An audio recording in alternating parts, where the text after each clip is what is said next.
Get ready. 10 seconds. 5 seconds. Start.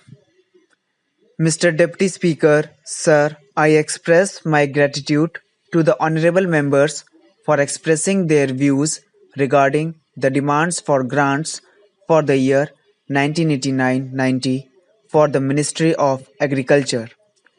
It is a matter of gratification that most of the honorable members have appreciated and have expressed their satisfaction regarding the working, the achievements, and future planning of the Ministry of Agriculture.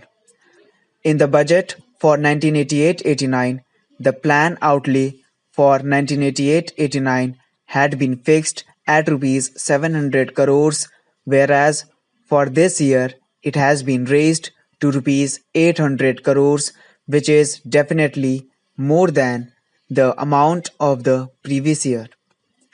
In this connection, the honorable member have made a mention of a number of schemes. They have demanded special programs to be introduced in their respective areas. Provisions have been made in this budget. This budget provides for assistance for land reforms, for the distribution of fertilizers, assistance to farmers, or for increasing oilseeds production. I want to draw the attention of this esteemed House to certain points which have not been discussed so far. Last year, the Honorable Prime Minister introduced a special food grains program in the year 1988-89 for increasing agricultural productivity and total agricultural production after making a mid-term appraisal of the 7th five-year plan. There are 14 main food grains producing states in our country, out of which 169 districts have been selected for it. Just now, the honorable member from Kerala was saying that no such program has been introduced in his state.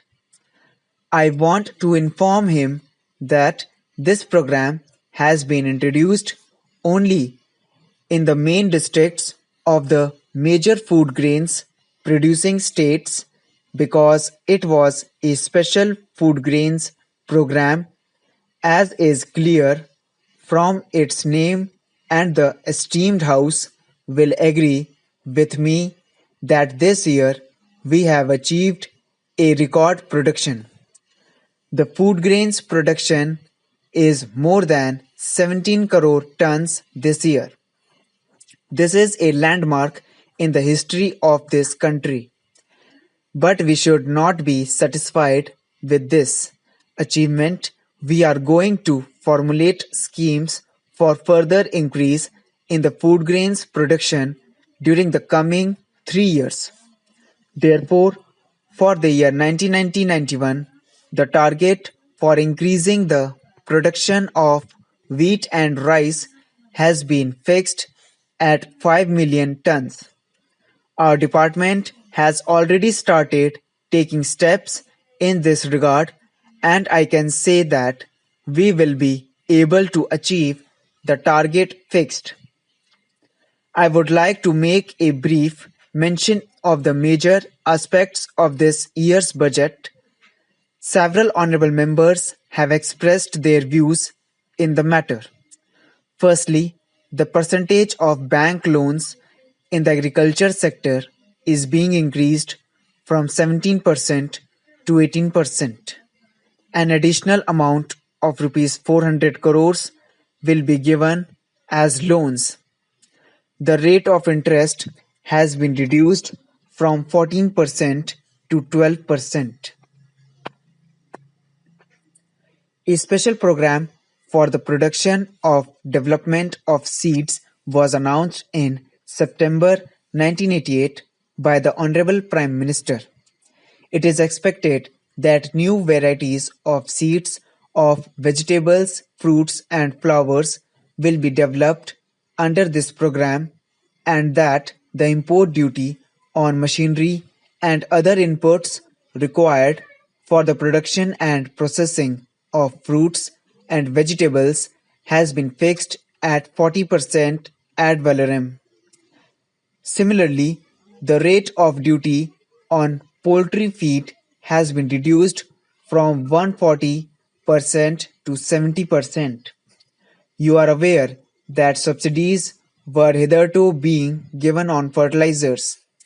I think that the steps which have been taken by the Honorable Prime Minister for increasing the production will have their positive effect and the farmers will be more successful in their efforts to increase agricultural production. The House is aware that due to the drought conditions, our food grains production fell down considerably last year, but this reduction was much less than what was apprehended. This reduction was only by 3% as compared to that in 1986-87. The drought situation was tackled by formulating a special program which helped in lessening the severity of drought. This shows that our agriculture has become resilient and a stage has been reached where we are able to tackle this kind of crisis effectively. The contribution of the farmers in controlling the drought situation has been praiseworthy. Sir, as I have already stated, the success achieved on the agriculture front in 1988-89 makes all of us feel proud of it.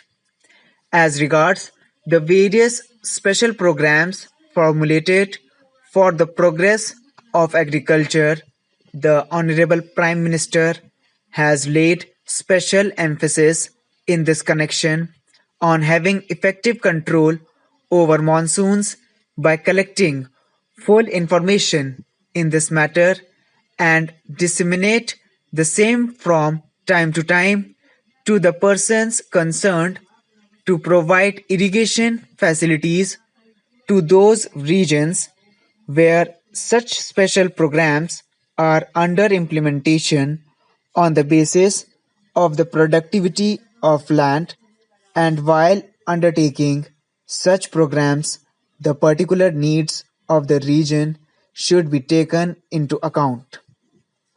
It is with this view that 15 agro-climatic regions have been set up and they have been further subdivided into smaller parts.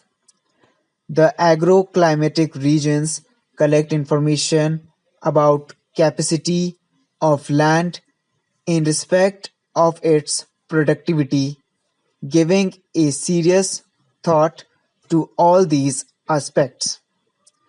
A senior vice-chancellor of an agricultural university has been made the in charge of each of such zones who advises the farmers as to what to do in the given circumstances and suggests to the government as to what sort of assistance should it give to them after taking into account the requirements and the deficiencies of the respective areas.